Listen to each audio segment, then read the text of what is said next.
একটা দুঃসংবাদ আছে রে ভাই, কোম্পানি তোরে ছাঁটাই করছে রে ভাই। শফিক, তোর চাকরি গেল কেন? নিশ্চয়ই কোন একটা আকাম কুকাম করছো, সেই জন্য তোর চাকরি চলে গেছে। তুই আমাকে স্বপ্নটা পূরণ করতে পারলি না। চলো তোমার এত ভালো চাকরি কেমনে গেল? কেমনে গেলো আমি কেমনে কইতাম? আমি কিছু জানি নাকি? তোমাদের সামনে তো ফোন দিয়ে জানাইলো, আমি কিছু জানি না। তুমি বুঝতে পারো না না আমগরে কি বোকা মনে হয় তোমার? যেটা বলবো সেইটা আমরা বিশ্বাস করবো। একদম মনটা নষ্টই হয়ে গেল শুরুতে। এই বাড়িতে আর এক মুহূর্ত না। চলো চলো চলো। কি বাইবা ছিলাম মনে মনে, আর কি দেখে গেল। আমা কি হয়েছে? আমি তো কিছুই বুঝতেছি না। সবাই আমার সাথে এরকম আচরণ করতেছে কেন? বাবারে, এই দুনিয়াটা হচ্ছে স্বার্থের দুনিয়া। স্বার্থ ছাড়া এখানে কেউ কাউরে ভালোবাসে না। তুই আজ দেশে আইলি আর আজকেই তোর চাকরিটা চলে গেল। এখন তুই বুঝতে পারবি বাবা, তোর কে আপন আর কে পর।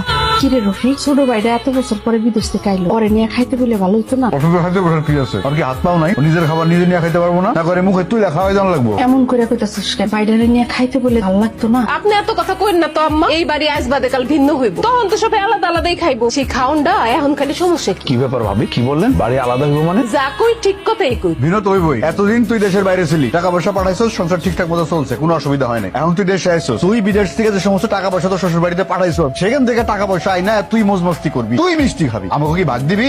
ভাইজান তুমি কিন্তু ভুল বুঝতেছো। আমি বিদেশে গিয়া কোন জায়গায় টাকা জমাই না। যা পাঠাইছি সব তো বাড়িতে পাঠাইছি, তোমার কাছেই পাঠাইছি। আহারে, তুমি কইলা আর আমরা বিশ্বাস করে নিলাম না? তুমি যত কথাই কও, আমরা কি আর কিছু জানি না ভাবছো? বাস জানো তো খুব ভালো হয়েছে। সত্যি তো আমার বাপের বাড়িতে টাকা নিয়ে নিয়ে টাকার পাহাড় বানায় ফেলাইতেছে। আর কিছু কইবা? লোকটা একটু শান্তি মতো খাইতে দাও, অন্তত খাইতে বসছে সে। রফিক বাবা, ভাত খা। রফিক, বাইরে একটু খাইতে দে তো শান্তি মতো।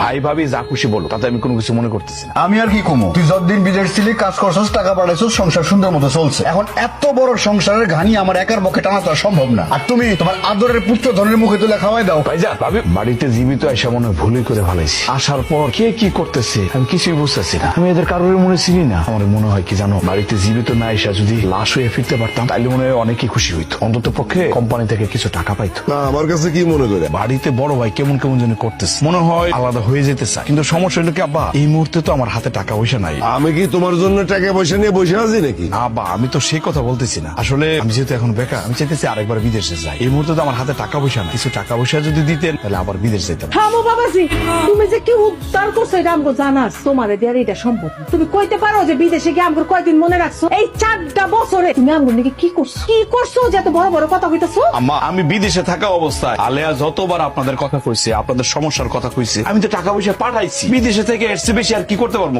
টাকা কয় টাকা দিছো তুমি আমগরে? 10-20 হাজার টাকা দিয়া তুমি আমগরে কথা শুনাইতেছো? আব্বা কি কইতেছেন? 10-20 হাজার মানে নিম্নে তো আমি 2 লাখ টাকা দিছি। আব্বা, শফিক তো যে টাকা দিছে সেই টাকা চাইতেছে না। ও একটু বিপদে পড়ছে তো এই জন্য একটু হেল্প চাইতেছে আপনার কাছে। না আমি কাউরে হেল্প করতে পারবো না। সবাই স্বার্থপর। আর বিদেশে গেলে কেউ কাউরে